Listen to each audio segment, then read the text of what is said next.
Hello everyone, this is J Patel. So कल के video के अंदर हमने डिस्कस किया था फिज़िक्स का चैप्टर नंबर 1 और उस वीडियो में मैंने आपको बताया था कि कौन कौन सी चीज़ें आपको थियरी में पूछी जा सकती है और कौन कौन सी चीज़ें आपके एमसीक्यू के लिए इम्पॉर्टेंट है। तो आज के इस वीडियो में अब हम देखने जा रहे हैं फिज़िक्स का चैप्टर नंबर 2 जो कि है इलेक्ट्रोस्टैटिक पोटेंशियल एंड कैपेसिटेंस। ठीक है, तो आज हम इस चैप्टर की डिस्कशन करने वाले हैं। मैं आपको फिर से बता दूं कि ये जो वीडियो है, ये जितने भी मैं वीडियोस बना रहा हूँ, मैं आपकी ये गुजरात बोर्ड की जो हमारी बोर्ड की एग्ज़ाम आती है क्लास 12th की, उसके लिए, यानी कि आपकी जब अब मार्च में एग्ज़ाम है कि इसके लिए वीडियो बन रहा है। और उसी के साथ साथ आपकी जो गुजसेट की एग्ज़ाम आती है, उस गुजसेट की एग्ज़ाम को भी हमने टारगेट किया है। यानी कि जितनी चीज़ें मैं आपको एमसीक्यू के लिए इंपॉर्टेंट बताऊँगा, वो सारी की सारी चीज़ें होंगी आपके गुजसेट की एग्ज़ाम के लिए और आपकी जो बोर्ड की एग्ज़ाम में एमसीक्यू पूछे जाते हैं उसके लिए। और उसके अलावा मैं आपको ये भी बताऊंगा कि कौन कौन सी चीज़ें इंपॉर्टेंट है आपके थियरी के लिए, यानी कि कौन सी चीज़ें आपको पूछी जा सकती है पार्ट बी में, जहाँ पर आपको वो सारी चीज़ें लिखनी पड़ेगी। ओके, तो अब यहाँ पर मैं ज़्यादा टाइम वेस्ट नहीं करूँगा। मैं आपको फटाफट से बता देता हूँ कि आपको किन किन चीज़ों पे फोकस करना है, कौन कौन से टॉपिक्स को आप इंपॉर्टेंट मानेंगे, कौन कौन से टॉपिक्स आप स्किप कर सकते हैं। वो सारी चीज़ें मैं आपको इस वीडियो में बताने वाला हूँ। मैं एक और चीज़ आपको बता दूँ कि ये जो मैंने सीरीज़ स्टार्ट की है, मैं अभी फिज़िक्स के सारे चैप्टर्स कंप्लीट कर दूंगा कुछ ही दिनों में। मैं ट्राई करूंगा कि मैं रेगुलर एक वीडियो अपलोड कर दूं ताकि आप सभी की प्रिपरेशन में काफ़ी हेल्प करे। ये मेरा बेसिक इंटेंशन रहेगा। तो चलिए हम शुरू करते हैं इस वीडियो को। सबसे पहले आप देख सकते हैं इंट्रोडक्शन वाला पार्ट है। इंट्रोडक्शन वाला पार्ट जो है वो उतना ज़्यादा इंपॉर्टेंट होता नहीं है, इसलिए अगर आप इसको सिर्फ एक बार पढ़ना चाहें तो आप पढ़ लीजिएगा। इसके अलावा इसमें से आपको ज़्यादा कुछ मिलेगा नहीं। ये जो इक्वेशन है, ठीक है, ये equation it is very important. आप सभी को अब तक पता चल ही चुका होगा इसका इंपॉर्टेंस कितना है। तो आपने इसके ऊपर पूरी की पूरी थियरी भी पढ़ ली होगी, आपके सर ने आपको इसके ऊपर थियरी लिखवाई होगी।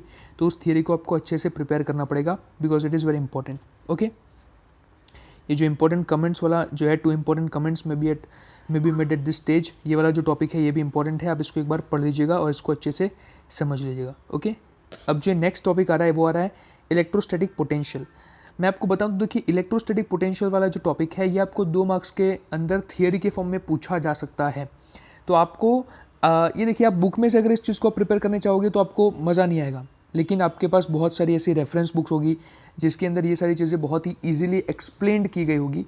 तो आप वहाँ से इसको प्रिपेयर कर लीजिएगा बिकॉज कई बार ये आपको थियरी में पूछा जाता है।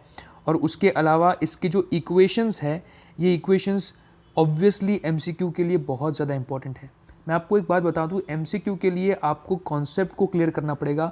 उस कॉन्सेप्ट के ऊपर से जो कॉन्सेप्चुअल एमसीक्यूज बनते हैं, यानी कि जो डिफरेंट डिफरेंट केसेस बनते हैं, उन केसेस को आपको ध्यान से पढ़ना है।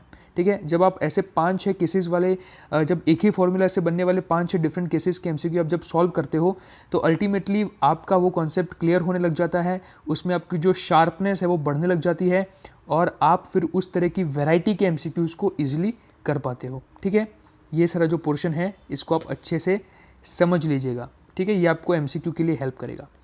इसके बाद आ रहा है potential due to a point charge. Again theory के लिए भी इंपॉर्टेंट है और एमसीक्यू के लिए भी इंपॉर्टेंट है ये पूरी की पूरी थियरी। ठीक है, ओके, बात करते हैं एग्जाम्पल्स की। यहाँ पर एग्जाम्पल्स में हमारे पास आ चुका है example 2.1।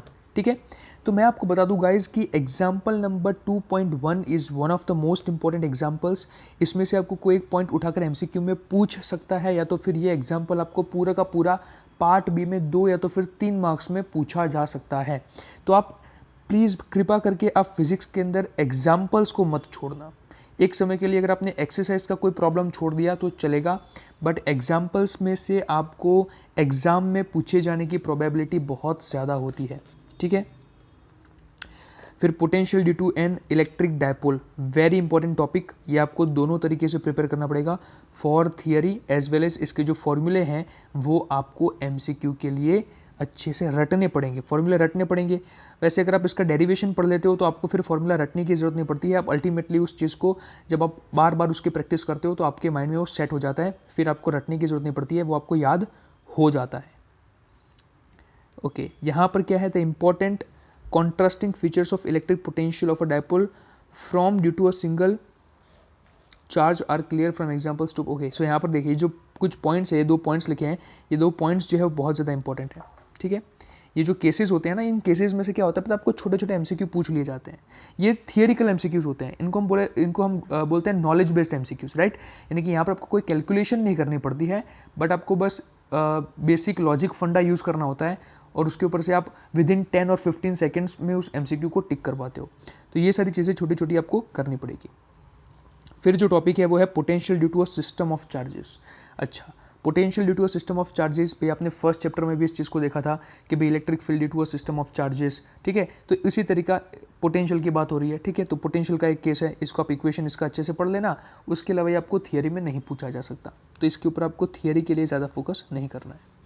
Example 2.2 again very very important, ठीक है। तो जो वेरी वेरी इंपॉर्टेंट बोल रहा हूँ वो आपको थियरी के हिसाब से भी प्रिपेयर करने हैं और उनको लिखने की प्रेजेंटेशन भी आपको आनी चाहिए कि भी हम किस तरह से उसको सॉल्व करेंगे, कौन कौन सी चीज़ें हमें ऐड करनी है, कौन कौन सी चीज़ें हमें ऐड नहीं करनी है। तो इन सब चीज़ों का भी आपको ध्यान रखना पड़ेगा। ओके, अब जो आया है वो है example 2.3, very important for your MCQ। ये एग्जाम्पल इंपॉर्टेंट है आपके MCQ के लिए, ठीक है। चलिए आगे बढ़ते हैं।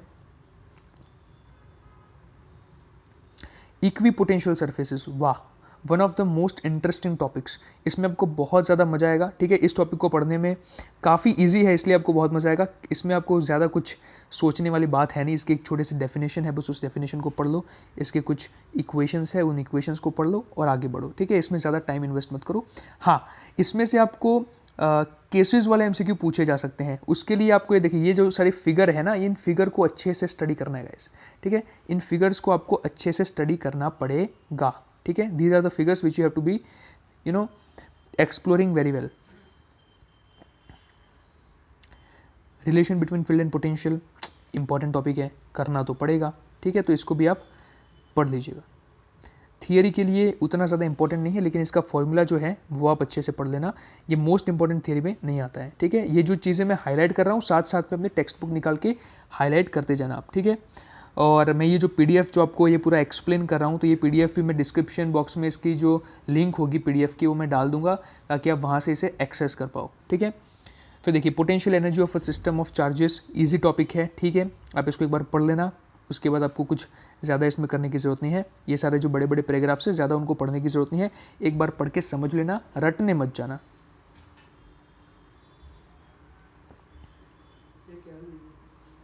Okay, example 2.4 is again very important example, so don't miss this. आगे बढ़ते हैं। The PDF is loading.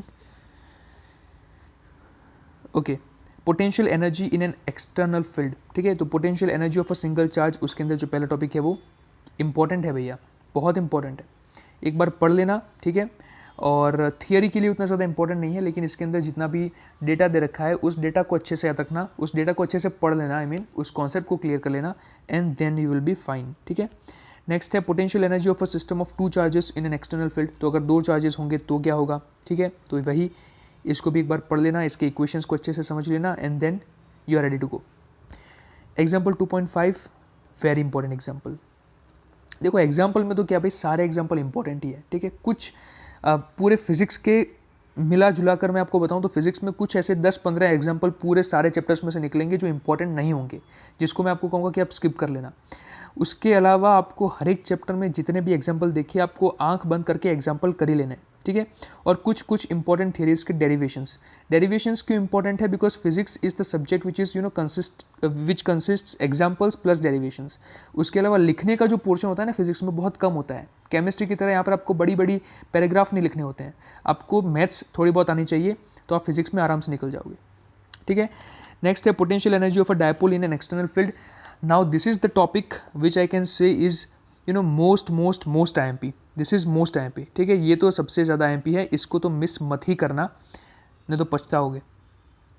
ये तो कर ही लेना है आपको। और इसके इक्वेशंस भाई, इसके ऊपर से आपको MCQs भी बहुत ज़्यादा दिखेंगे, ये मेरी आपको गारंटी है।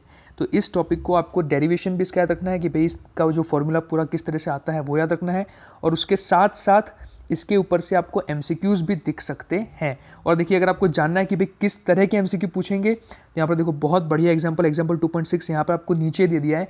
तो इस एग्जाम्पल को अगर आपने एक बार अच्छे से सॉल्व किया तो ऊपर वाला कॉन्सेप्ट पूरा का पूरा क्लियर हो जाएगा। That is my guarantee to you. Okay, now electrostatics of conductors. भाई पढ़ने वाला टॉपिक है, ठीक है, इसमें से आपको कोई नॉलेज बेस्ड एमसीक्यू पूछ लेगा। उसके अलावा मैं आपसे कहूँगा कि अगर आप पार्ट बी के लिए इसको प्रिपेयर करना चाहते हैं तो मत करना, ठीक है, वो उतना ज़्यादा इंपॉर्टेंट नहीं है। ओके, ये देखो, ये जो पॉइंट्स है, inside a conductor electrostatic field is zero. फिर देखो, at the surface of a charge conductor electrostatic field must be normal to the surface at every point. Okay, the interior of a conductor can have no excess charge in the static situation. ये देख रहे हो आपने, कितने अच्छे bold से इन्होंने लिख कर दे रखा है। देखो यार, मेरे कहने का तात्पर्य क्या है कि अगर तुम पूरा डेटा नहीं पढ़ रहे हो तो चलेगा, but the things which are bolded, यानी कि ये जो बोल्ड में लिखा गया है, जो चीज़ें बोल्ड में लिखी है ना, उनके आप शॉर्ट नोट्स बनाओ। ये छोटी छोटी जो इन्फॉर्मेशन होती है उसको लिखो, जो जो चीज़ें मैं हाईलाइट कर रहा हूँ वो हाईलाइट करो, बिकॉज ये सारी चीज़ें अगर आप नहीं पढ़ रहे हो, ये इतना बड़े बड़े अक्षरों से लिखा है, ऐसी चीज़ें नहीं पढ़ रहे हो, ठीक है, और आप ऐसी चीज़ों में टाइम वेस्ट कर रहे हो जो कि एग्जाम में शायद पूछे जाने के चांसेस भी बहुत कम है, तो कहीं ना कहीं आप अपनी प्रिपरेशन बहुत गलत वे में कर रहे हो, ठीक है ना। तो जो इंपॉर्टेंट है उस पर पहले फोकस करो, उसके बाद जो उससे कम इंपॉर्टेंट है उस पर फोकस करो, एंड लास्ट में the thing which is list important उस पर फोकस करो, अगर आपके पास टाइम है तो। अब आया है इलेक्ट्रोस्टैटिक शील्डिंग। भाई ये तो हमारा केमिस्ट्री में भी कहीं ना कहीं टॉपिक आता था, इलेक्ट्रोस्टैटिक शील्डिंग, ठीक है, वो दूसरे फॉर्म में आता था, लेकिन यहाँ पर मैं बताऊंगा कि इलेक्ट्रोस्टैटिक शील्डिंग वाला टॉपिक अगेन बहुत इंपॉर्टेंट है। एमसीक्यू में इसके कॉन्सेप्ट आपको गुडसेट में देखे जाने के चांसेस बहुत हैं, तो गुडसेट की एग्जाम वालों इस चीज़ को मिस मत करना। और अगर आप जेई की प्रिपरेशन कर रहे हैं, नीट की प्रिपरेशन कर रहे हैं, तो उसमें भी ये कॉन्सेप्ट बहुत इंपॉर्टेंट है, इलेक्ट्रोस्टैटिक शील्डिंग, तो इसे मिस मत करना। एग्जाम्पल 2.7 अगेन इंपॉर्टेंट एग्जाम्पल, ये नॉलेज बेस्ड एमसीक्यूज़ का भंडार यहाँ से आपको मिल जाएगा, बहुत सारे नॉलेज बेस्ड एमसीक्यूज़ इसमें से आपको दिख जाएंगे, तो इसे मिस मत करना, ठीक है। अब आ रहा है डाई इलेक्ट्रिक्स एंड पोलराइजेशन। आय हाय हाय, बहुत बढ़िया टॉपिक है, बहुत बढ़िया टॉपिक है, डाई इलेक्ट्रिक्स एंड पोलराइजेशन, ठीक है, पढ़ लेना, जो जो चीज़ें मैं आपको कह रहा हूँ पढ़ लेना बस। ये जो टॉपिक है पूरा का पूरा, थियरी में आपको पोलराइजेशन पूछ सकता है कि भाई what is the definition of polarization, तो आपको लिखनी पड़ेगी। What is the definition of dielectric, तो आपको लिखनी पड़ेगी। तो सोचो, अब मैं आपको कहने का मेरा मतलब क्या है कि आपको 2-3 एग्जाम्पल पता होने चाहिए जिसको आप दिखा सकोगे, अगर ड्रॉ करने का कुछ आ जाए तो कैसे ड्रॉ करें। उसके अलावा अगर आपको सिंपल फॉर्म में डेफिनेशन पूछ ली है अगर दोनों टर्म्स की, तो वो तो बहुत ईजी हो जाएगा। लेकिन कहने का मतलब कि रटना नहीं है, समझ लो डेफिनेशन क्या होता है क्या नहीं होता है, तो आपको एमसीक्यू में भी हेल्प हो जाएगी और आप पार्ट बी में भी लिख पाओगे अगर पूछा गया तो। बाकी इसके पूछे जाने के चांसेस पार्ट बी में कम है, आपको ज़्यादातर इस चैप्टर में से डेरिवेशन ही पूछा जाएगा। So it is better if you focus upon derivation more, right. ये देखो, ये सारे केसेस, वाओ ब्यूटीफुल। आगे बढ़ते हैं, the PDF is again loading, okay, ये सारा उसी का पोर्शन है, आया है। अब आ गया है कैपेसिटर्स एंड कैपेसिटेंस। तो अब हम बात करेंगे कैपेसिटर्स एंड कैपेसिटेंस के बारे में। भाई ये देखो, कैपेसिटर की बात है, C=Q/V, ये इक्वेशन तो हम मिस कर ही नहीं सकते, यस। तो ये जो इक्वेशन है भाई, इसको तो याद रख लेना, बिकॉज कैपेसिटर के आपको बहुत सारे प्रॉब्लम्स पूछे जा सकते हैं पार्ट बी के अंदर। तो अगर पार्ट बी के अंदर स्कोर करना चाहते हो और अगर कैपेसिटर को छोड़ के जा रहे हो, देन आई वुड से कि भी आपका सेकेंड चैप्टर गया, टाटा बाय बाय, ठीक है। तो इसको तो करना ही करना है। पहला टॉपिक है the parallel plate capacitor. Simple है, पैरेलल प्लेट कैपेसिटर क्या होता है, इसकी डेफिनेशन इतनी ज़्यादा इंपॉर्टेंट नहीं है क्योंकि इसकी डेफिनेशन में कुछ लेने जैसा है नहीं। आप सभी को पता है 2 प्लेट होती है, ठीक है ना, और उन दोनों के ऊपर ऑपोजिट चार्जेस होते हैं, एक के ऊपर पॉजिटिव एक के ऊपर नेगेटिव, दैट्स इट। तो एक बार इसको पढ़ लेना। ये जो सारे टॉपिक है ना कैपेसिटर के, इसमें आपको पढ़ने से ज़्यादा प्रैक्टिस की ज़्यादा ज़रूरत होती है, सिंपल बात है, ठीक है। तो कैपेसिटर के आपको ज़्यादा क्या करना है पता है, कैपेसिटर के आपको ज़्यादा करने हैं प्रॉब्लम्स, राइट। फिर क्या है, effect of dielectric on capacitance, हाँ ये आपको पता होना चाहिए अच्छे से डिटेल में। ये जो इसका पूरा इक्वेशन आता है लास्ट में, ये इक्वेशंस आपको पढ़ने पड़ेंगे, राइट। और ये तो मे भी आपके सर ने आपको ये सारी चीज़ें लिखवाई होंगी, ये जो सारे केसेस है, ठीक है, ये जो सारे केसेस हैं, किस तरह से कौन सा इक्वेशन किस इक्वेशन में से निकल रहा है, कौन से डाइलेक्ट्रिक का क्या इफेक्ट होता है, ठीक है, फिर बाद में कितना कैपेसिटेंस हो जाएगा, ये सारी चीज़ें आपके एमसीक्यू के लिए इंपॉर्टेंट है। एग्जाम्पल 2.8, वही डाइलेक्ट्रिक वाला मैंने आपसे कहा था, वो एग्जाम्पल आ गया। तो देखो कितने अच्छी तरीके से एग्जाम्पल सेट किए एनसीईआरटी वालों ने। जैसे कोई कॉन्सेप्ट आया, उस कॉन्सेप्ट को क्लियर करने के लिए आपको एक दो एग्जाम्पल मिल जाएंगे। आपने उन एग्जाम्पल्स को सॉल्व किया, that concept is cleared, right. Combination of capacitors, भाई सीरीज कॉम्बिनेशन, पैरेलल कॉम्बिनेशन, आय हाय हाय हाय, रेजिस्टेंस में पढ़ना अभी आएगा, रेजिस्टेंस आगे तब मैं आपको उसका भी फटाफट से बता दूंगा कौन कौन से इंपॉर्टेंट टॉपिक्स हैं। देखिए अभी दिसंबर का महीना चल रहा है, आपकी एग्जाम काफ़ी ज़्यादा नज़दीक है, तो यहाँ पर मुझे एक्सप्लेन करने की ज़रूरत नहीं है आपको कि आपको कैसे करना है कैसे नहीं करना है, ये इसमें क्या होता है, वो डिटेल में मैं आपको कुछ एक्सप्लेन नहीं करूँगा। यहाँ पर आपको सब कुछ पता ही है, मैं जानता हूँ, लेकिन मेरा कहने का तात्पर्य क्या है कि भाई आप अपने टाइम को कैसे डिवाइड करो। देखो that is the main thing कि अब आपको अपने टाइम को किस तरह से डिवाइड करना है, कौन कौन सी इंपॉर्टेंट चीज़ें हैं, किन चीज़ों पे ज़्यादा ध्यान देना है, किन चीज़ों पे कम ध्यान देना है, कौन सी चीज़ एमसीक्यू के लिए ज़्यादा इंपॉर्टेंट है, कौन सी चीज़ मुझे थियरी के लिए करनी पड़ेगी, एमसीक्यू के लिए मुझे प्रॉब्लम्स को किस तरह से एनालाइज करना है, इन सभी चीज़ों के ऊपर मैं वीडियोज़ बनाऊँगा। अभी ये जो चीज़ मैं दिखा रहा हूँ उसको आप ध्यान से सुनिए, ठीक है। ये देखिए सीरीज कॉम्बिनेशन मैंने बता दिया, इक्वेशन इंपॉर्टेंट है, सीरीज कॉम्बिनेशन में किस तरह से पूरा का पूरा फॉर्मूला जनरेट होता है वो आपको पता होना चाहिए। सीरीज कॉम्बिनेशन के डिफरेंट जो आपको डायग्राम्स पूछे जाते हैं उसको सॉल्व करके आपको जो रिजल्टेंट कैपेसिटेंस पूछा जाता है वो पूरी की पूरी कैलकुलेशन के प्रोसीजर के प्रॉब्लम्स आपको सॉल्व करने पड़ेंगे, ठीक है। तो ये सॉल्विंग पार्ट है। कैपेसिटर्स इन पैरेलल, अगेन भैया सीरीज के लिए जो कुछ भी बताया कॉपी पेस्ट कर दो पैरेलल के लिए, ठीक है। देखिए यहाँ पर फिर से एग्जाम्पल आ गया यार, जैसे ही हमने कैपेसिटर की बात की, सीरीज कॉम्बिनेशन की बात की, पैरेलल कॉम्बिनेशन की बात की, एनसीईआरटी वाले ने सीधा एग्जाम्पल दे दिया। तो कीजिए सारी चीज़ें, ठीक है। इंपॉर्टेंट एग्जाम्पल है energy store in the capacitor, भैया बहुत इंपॉर्टेंट टॉपिक है, बहुत ही ज़्यादा इंपॉर्टेंट टॉपिक है। इक्वेशंस को अच्छे से पढ़ो, इक्वेशंस के डेरिवेशन को पढ़ने की ज़रूरत नहीं है, बिल्कुल नहीं है, ठीक है। डेरिवेशन को मत करो, इक्वेशंस को याद रखो। सबसे मेन चीज़ यही है, ज़्यादा आपको डीप में जाने की ज़रूरत नहीं है। इक्वेशंस को सिर्फ याद रखोगे ना, मैं जिन जिन के इक्वेशंस याद रखने को बोल रहा हूँ सिर्फ उतने इक्वेशंस याद करके जाओगे ना, भाई साहब गुजसेट की एग्जाम में सीधे के सीधे एमसीक्यू रखते हैं, हवा बना रखा है, कुछ भी हार्ड नहीं है, ठीक है। आपको कुछ भी हार्ड नहीं लगेगा, आपको 3-4 वैल्यू दी होगी, 5वीं वैल्यू आपको फाइंड करनी है, फॉर्मूला में 5 टर्म्स आते हैं, 4 टर्म्स पुट करो, 5वां फाइंड कर लो, काम खत्म। तो बहुत ही सिंपल तरीके से आपको ये सारी चीज़ें पूछी जाएंगी। देखिए ये equation W = Q² C = CV² ½ QV, simple है, इतना याद कर लो, हो गया इंग्रेडिएंट आपके पास। अब बस आपको फूड डिश बनानी है। 2.10 फिर एनर्जी की एप्लीकेशन आ गई, वाह भाई वाह। तो ये एग्जांपल्स को छोड़ा जा ही नहीं सकता। चलिए आगे बढ़ते हैं।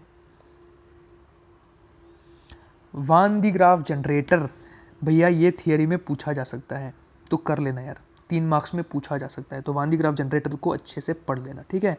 ये जो फिगर है, ये सारी जो चीज़ें हैं, वान दी ग्राफ जनरेटर इज इंपॉर्टेंट, ठीक है। ये देखो principle of construction of one the graph generator, ये सारी चीज़ें आपको थियरी में पूछी जा सकती है।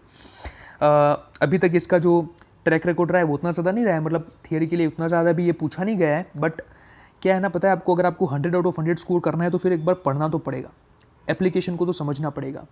और अगर एमसीक्यू की बात करूं तो एमसीक्यू में क्या होता है पता है, 4-5 एमसीक्यू इन सभी टॉपिक्स के होते ही हैं, जो नॉलेज बेस्ड एमसीक्यू होता है ना उसके, जो बार बार रिपीट होते चले जाते हैं। तो कुछ टॉपिक्स ऐसे हो जो आपने पढ़े ना हो डीप में और आपको उनमें इंटरेस्ट ना आ रहा हो, लेकिन फिर भी आप चाहते हो कि हमारा मार्क्स, हमें उसमें मार्क्स मिल जाए, तो क्या करना है पता है आपको, रेफरेंस बुक्स में आपको उस पर्टिकुलर टॉपिक के 4-5 मोस्ट इंपॉर्टेंट एमसीक्यूज मिल जाएंगे, जो कि बार बार रिपीट हो रहे होते हैं। हर एक एग्जाम में वो एमसीक्यू बार बार रिपीट होते हैं, ठीक है। तो आप उनको रट के चले जाओ, देन इट इज़ फाइन, ठीक है। क्योंकि नॉलेज बेस्ड में क्या होता है पता है, कई बार हमको अच्छा नहीं लगता है पढ़ने में, बिकॉज बोरिंग लगता है, नींद आती है, तो आप उस तरीके में वैसा फंडा अप्लाई कर सकते हैं, राइट। और उसी के साथ हमारा जो चैप्टर है, चैप्टर नंबर 2, वो फिनिश हो चुका है। मैंने आपको बता दिया कि आपको किस तरीके से अपना माइंड सेट रखना है जब आप इस चैप्टर को पढ़ने जाओ, आपको किस तरीके से प्लानिंग बनानी है जब आप इस चैप्टर को पढ़ने जाओ, वो सारी चीज़ें मैंने आज इस वीडियो में आपको बता दी। अब नेक्स्ट वीडियो में हम लेंगे 3rd चैप्टर। मैं आपको एक चीज़ बता दूं, हमने 1st चैप्टर कवर कर लिया, इससे पहले हमने 14th चैप्टर कवर कर लिया है, आज हमने 2nd चैप्टर कवर कर लिया है। अब हमारे पास लगभग 11 चैप्टर बचे हैं फिजिक्स के। सो वी वुड ट्राई कि हम ये सारे चैप्टर्स विद इन 15-20 डेज़ हम कवर कर दें, ताकि आपको मार्च में आपकी जो बोर्ड की एग्ज़ाम आए उसमें कोई प्रॉब्लम ना हो, और साथ ही आप गुजसेट के लिए भी प्रिपेयर कर सको। और जैसे आपकी बोर्ड की एग्ज़ाम फिनिश होगी तो हम गुजसेट के लिए फिर से ये पूरी सीरीज़ शुरू करेंगे, जिसके अंदर हम सिर्फ एमसीक्यू पे फोकस करेंगे, और उस वक्त मैं आपके पास एमसीक्यूज़ भी लेकर आऊँगा जो कि बहुत इंपॉर्टेंट होंगे आपके गुजसेट की एग्ज़ाम के लिए। Okay, thank you very much, bye bye.